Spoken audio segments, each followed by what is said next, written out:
Hey guys, Theo here, and I hope you're having a spicy day, and thanks for joining me in my kitchen. Today I'm going to show you how to make beef and broccoli in a slow cooker. Let's get started. In a slow cooker, add your beef broth, soy sauce, brown sugar, chopped garlic, and sesame oil. Thoroughly mix and then add your sliced beef.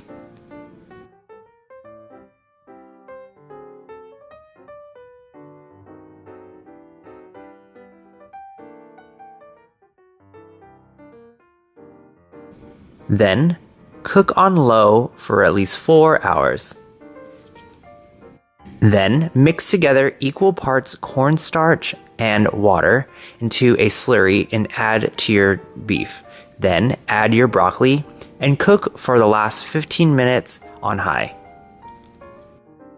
Alright guys, when you're ready to serve, just add some rice and you're ready to eat.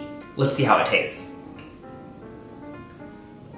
A lot of really great deep beef flavor, and the beef is nice and succulent from being slow cooked.